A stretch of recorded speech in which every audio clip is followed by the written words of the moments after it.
一方山水养一方人，70多岁的老人，看样子只有50岁。虽然这里是贫瘠之地，但是孕育着一代又一代人。这里的山，这里的水，让这座山里的人活得更加年轻。同时，这里孕育出的人是多么的淳朴。好啦，现在就让我们走进这个山谷，与这里的村民零距离接触吧。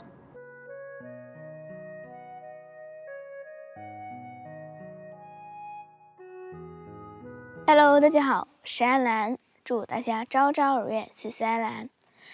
今天我又来到了湖南的大山的山脚下，在我身后就是大山的里面了。现在我们就进去看看住在大山里面爷爷奶奶们都是怎么样生活的。现在我们就进去看看吧。哎，看看这个里面就走到乡村里面了。啊，这里是山泉水吗？这样子一直流。应该吧。这样子水不用钱吗？这应该是山泉水。还狗，这一山而建的。这小狗子。哎，你好，来，你那个是山泉水吗？所以说我说水怎么不用钱？只有山泉水就不用钱，就是可以让它一直流啊。那里面还有人家住吗？没有了。哎，那电线怎么还牵进去的呢？啊，这是以前的。啊。啊，没有车了，都出来了。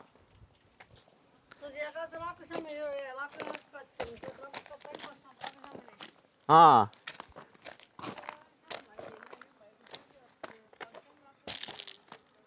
啊。你这里现在都还有蜜蜂可以采蜜啊？现在都还有蜂蜜可以收集吗？大概能够收集多少呢？啊，别人放在这里搞的啊，山脚下的啦。哦，没关系，我们往这里走走看看。这里到处都有蜂箱。你看这里好多，钻出来钻进去10几个嘞。你看好多蜂蜜，你看蜜蜂，好多。因为今天温度比较高。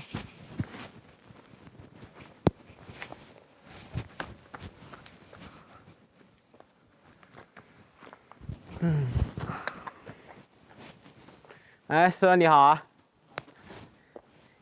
你住这里啊？啊，你是一个人住还是一家人呢？啊，一家人。你这条路就没有给你铺到这里来了，水泥路面。啊，就是别人也要一起了，一起合伙铺了。啊，这个房子修了多少年了？看起来有20年吧，这房子修了。还不止啊？啊，这房子是修的蛮久了。这个电线里面牵进去，里面都还有人住吗？已经没人住了。啊，你这是最后。啊。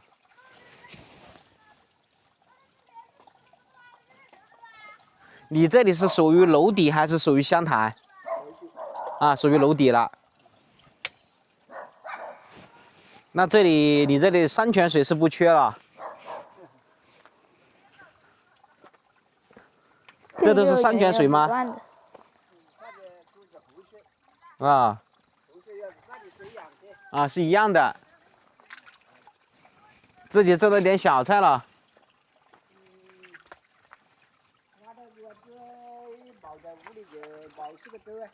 啊，你平常也不在家里住。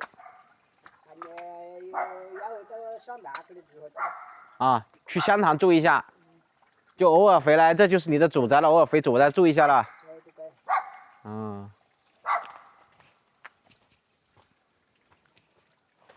这里以前是属于一个古村落吗？以前？不是一个老村落吗？因为我路上看过来，还好多老房子，还有一些泥巴房。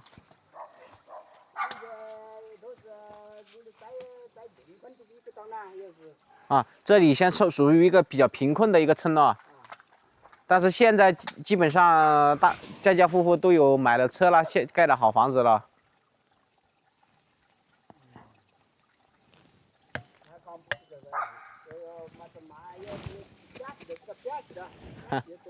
哈哈，是的，是的。那你们这里以前这些都是田吗？还是土嘞？这都是田，现在都已经荒废在这里了，没人种了。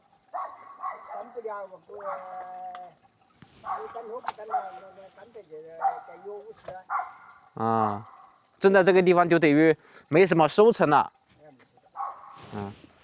那以前的话，那是现在都没收成，那以前住这么多人，以前这里住的人多吗？以前我的走上有120多个人嘛。啊，就这个山谷里面有110多个人呐。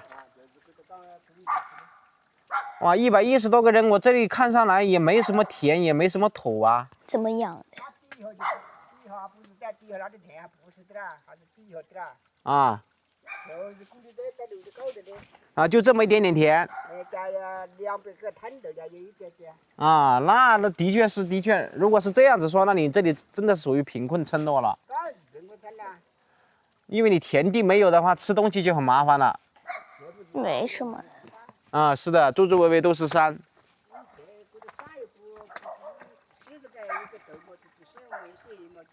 啊。周边也是有这么多竹子吗？还是说后面才长？全部开垦成土了。啊，这是后面这竹子都是后面慢慢长起来了，没人管了就长起来了。退耕还林嘛。属于退耕还林吗？啊，退耕还林后，国家补了些钱给你们。现在有毛的。啊，现在没有了。啊。啊，明白。啊，是这样的。那住在这个地方，夏天还是凉快嘞？啊。啊，夏天热的时候也热吗？啊，到晚上就凉快了，白天还是一样的闷热了。啊。你这里通电的话，有通了接近30年没有？啊，通电有没有通30年？还不止嘞。啊。30年不止嘞。啊，通电30年还不止。那也就是说，这个地方还是不缺电，只是说，啊，电不缺，就是说没有土，没有田，然后交通不方便。啊，主要是这3样东西。所以现在里面的人都出去了，都出去买房子了。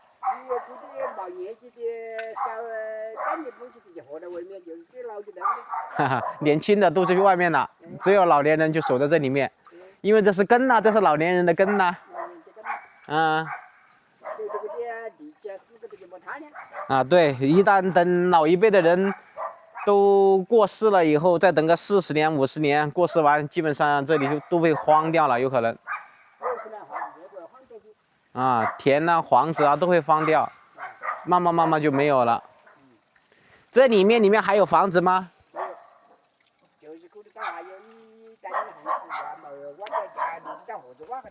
啊，全部挖掉了。里面种了一些东西没有？没有，全部都没有啊。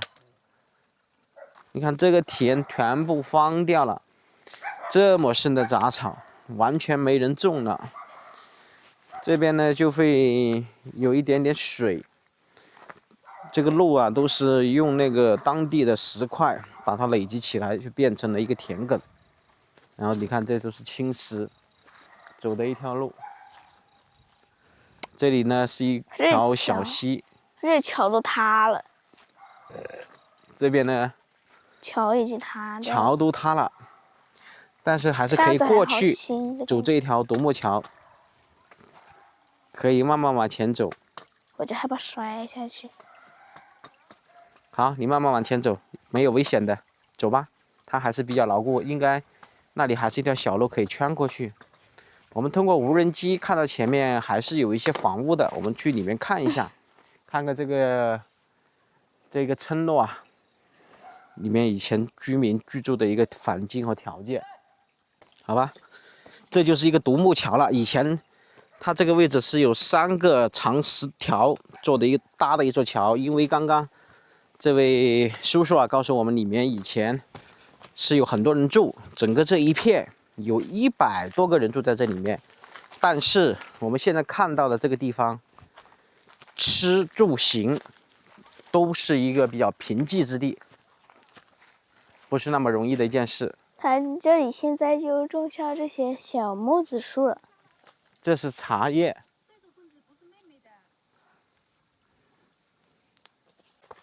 这个是茶叶，它茶树，它这是茶叶，它一样可以结果，一样可以打油。哦，这个茶叶就属于高山里面的茶叶了，它不是那种平原茶叶，它这里面的阳光照射啊、雨水呀、各方面要比普通的地方的茶叶要好。以前这一片都是属于田，现在全部荒废在这里了，包括我镜头的正前方。下面这条溪水啊，非常的清澈。它这里之前应该也是要种水稻的，然后现在完全荒废了。然后对面呢，我们可以看到一栋已经废弃的房子，一栋泥砖房，没人住了。虽然电线呢一直延伸到里面去，这样看起来就基本上彻底的废弃了。远处那些是什么？全部都是树莓。哇哦！红彤彤的一片的树莓，这里因为这里没什么树木挡着它们的阳光。这里可以采摘好多树莓。这里以前都是田埂，可以种一些蔬菜、水稻之类的。这里100多个人要靠这些田地来养活，那可不是一件容易的事情，非常难的。我们待会儿先去里面看一看，看完以后呢，我们再来跟这位大叔再来了解一下这个山里面的一些情况。好深！这是走到杂草堆了，太深了。我们应该陷进去了。是的，你要跟着爸爸走这边。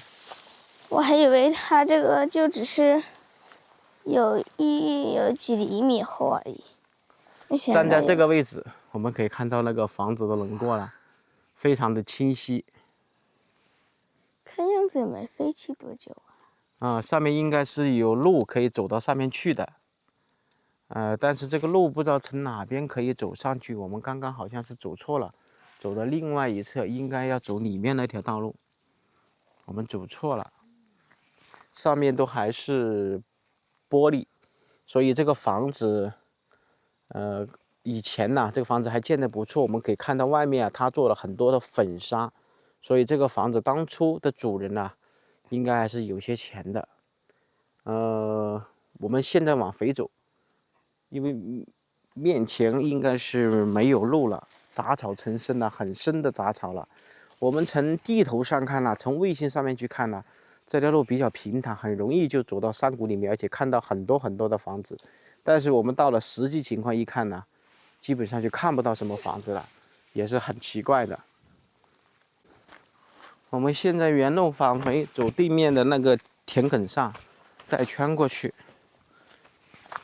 然后这边呢也有一条小路可以走到山顶上去，应该是当地人啊砍伐竹子啊，或者去在上面去摘一些野果子啊，像木子啊、葡萄啊、野猕猴桃啊这些。接近一脚深的草，我的天！看，我们就完全走在这个杂草堆里了。以前这块土地算不上有多肥沃，当然这个地方呢，以前是养育一方儿女的地方。这里的原住民以前所有的经济生活来源都靠我眼前的这些土地了。如果不是改革开放，想象一下生活在这个大山里面的人呢，他们的日子有多么清苦。搓几下，没有田，没有地，哇，交通又不便。那个时候去做工，也没有多少钱，所以很多年轻一辈的人生活在这个大山里面呢，他们一旦离开这个地方，就再也不想回到这个位置了。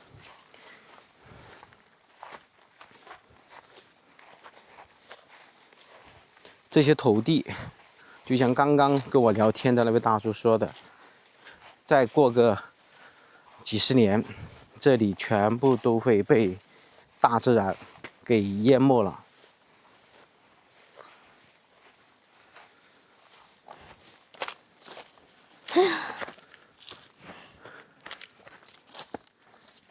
这条路面应该是垮塌掉的，还是冲刷下来的？应该是冲刷下来的。你看这里，全都是这种草了。哦，鞋子里面好多这种沙这样的东西。好，你清理一下。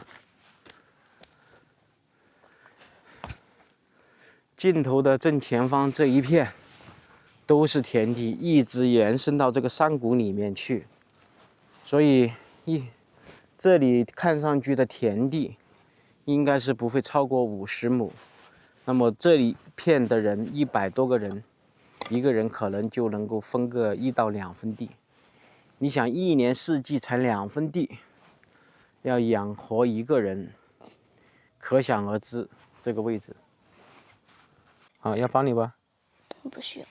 啊，那就帮忙先上去看一下啊。啊，你跟在后面上来。这条路面应该是后期呀，用挖土机啊、挖掘机啊，做了一点点的清理。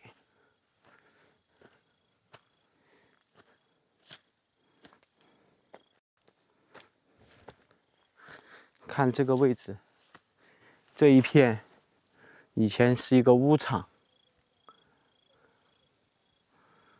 但是现在已经彻底废弃在这里了，什么都没有了，就是一块土地了。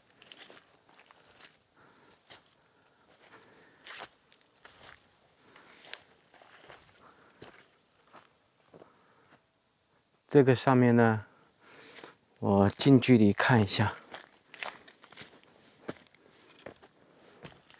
这个坡好陡，所以当初这一户人家住在这个山上面，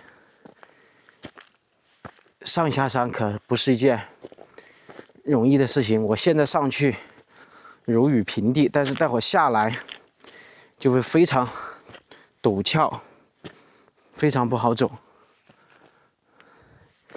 看上面都还长得有卫星天线，所以这个房子应该废弃的时间不会太久，最多10年左右。你看上面的玻璃啊，还有墙面的粉刷，还有电线表，就可以很清晰的看出来这个房子，包括这个地面做的这个水泥地面。所以在20年前，房子建在这个位置，又有水泥地面，这种泥土黄，做了这种装饰粉刷，包括玻璃。一般的人，尤其是这种山里面的人啊，还算是有点经济能力和条件的。不过现在彻底已经废弃在这里了，门口全部被杂草给挡住了，我们就不进去了。上面都还有仙人掌，已经开花了快。它这个位置呢还是比较高的一个地方，电线是一直扯到这里来了。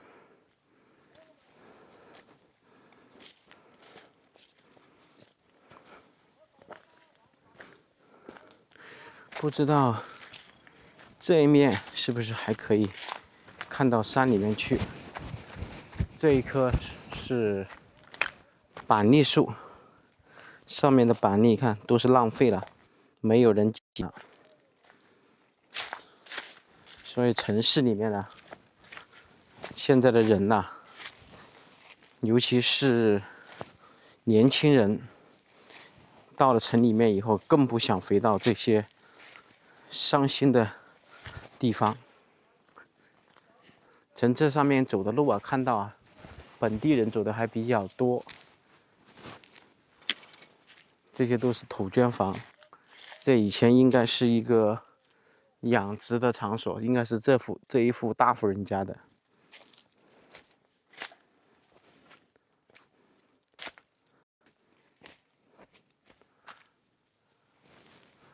这个电线就拉到这里了，就像是里面没有人家了。我再往里走一点点看看。哇，这里也是一个屋场，也是废掉了，房子全部拆掉了，只剩下木材了。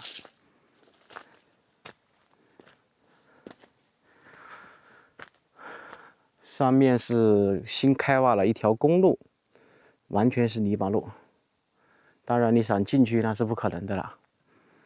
步行啊，登山呢还是可以的。现在在湖南呢，这种高山呢，政府啊是花了很大的力气，全部是沿着山体挖这样的盘山公路。不知道他们是准备要做什么样的用途。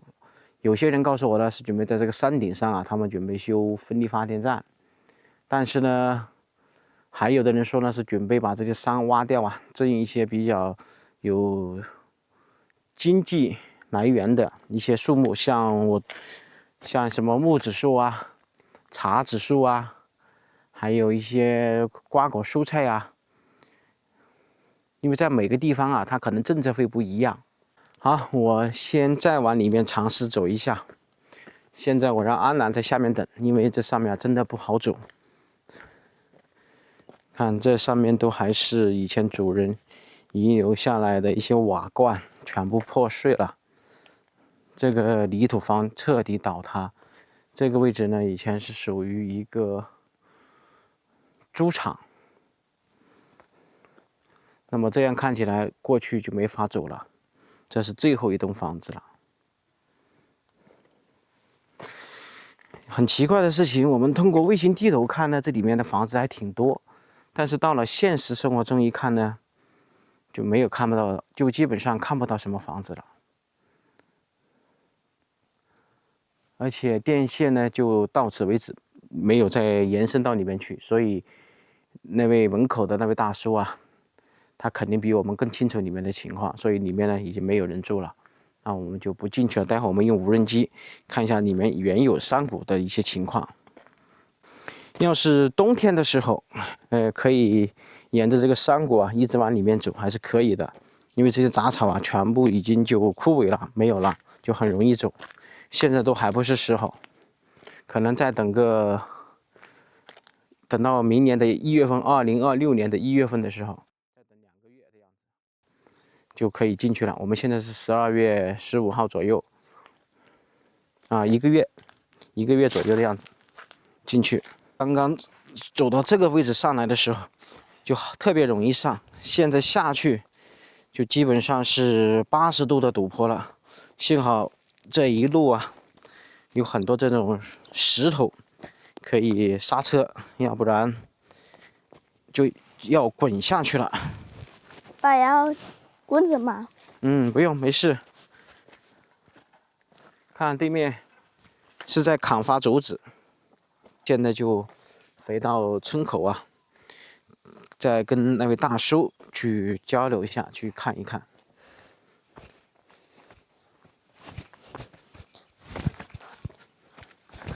好，阿南，你走前面吧。哎呀，所以以前生活在这个大山里面的孩子，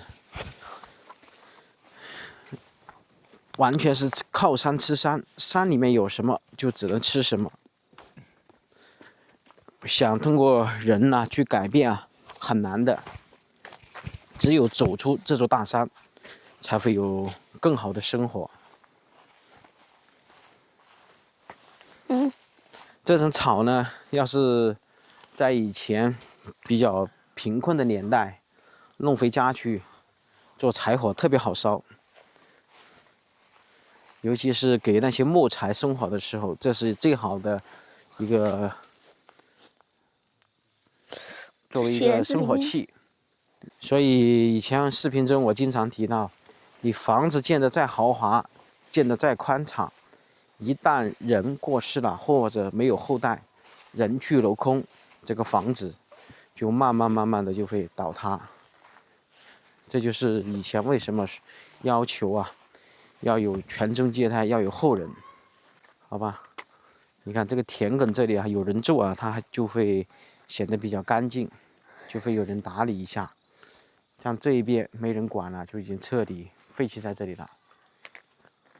那里面以前可能是进去的人会多一些了。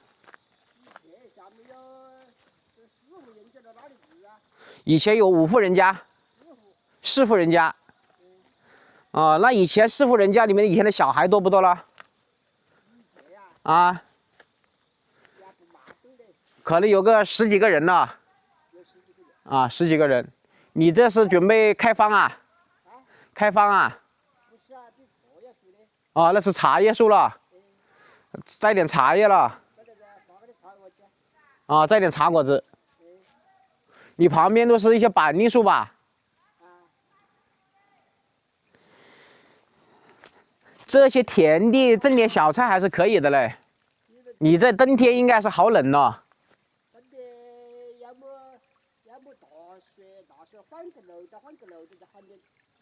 冬天也还好，也不是特别冷。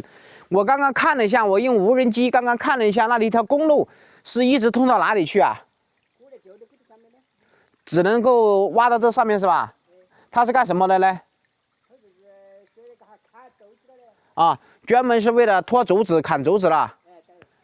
反正不管怎么样，你慢慢这里面，整个以前那么多人家，慢慢的也就只有你们几户人家在里面了。都是一些老年人住，年轻人也不愿意住在这里面。你这个地方栽点果树应该还可以啊。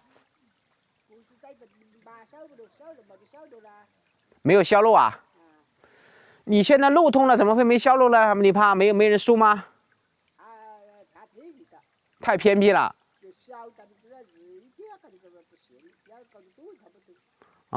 要种得多就可能有人过来上门收，太少了就没人能上门来，只能是自己吃。是的。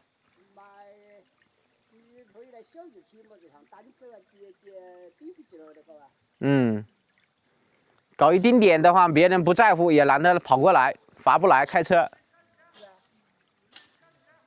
好，打扰你了。你贵姓啊？说。你年龄应该不大吧？陈叔叔。58岁。你有70多岁啊？不可能吧？你53年的？你有你的头发怎么还那么黑啊？头发？你头发染过吗？你怎么头发会那么黑呢？但是你73岁，基本上白头发都很少了。我一直以为你就是58，大概就是58到62岁的样子。你72岁了，看不出来，真看不出来。面色啊，脸色啊，都特别好。真的不，这不是我说的好，是因为你的面相看上去就是那么好，而且可能是跟你在这个地方生活有关系。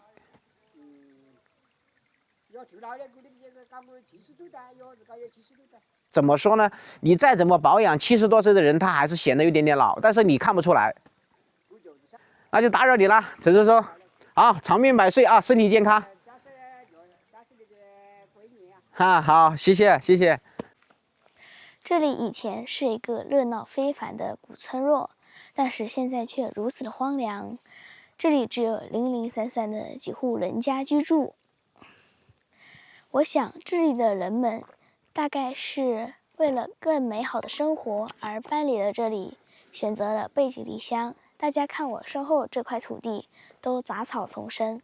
好了，今天的视频我们就给大家分享到这里了，感谢大家的收看，我们下期视频再见，拜拜。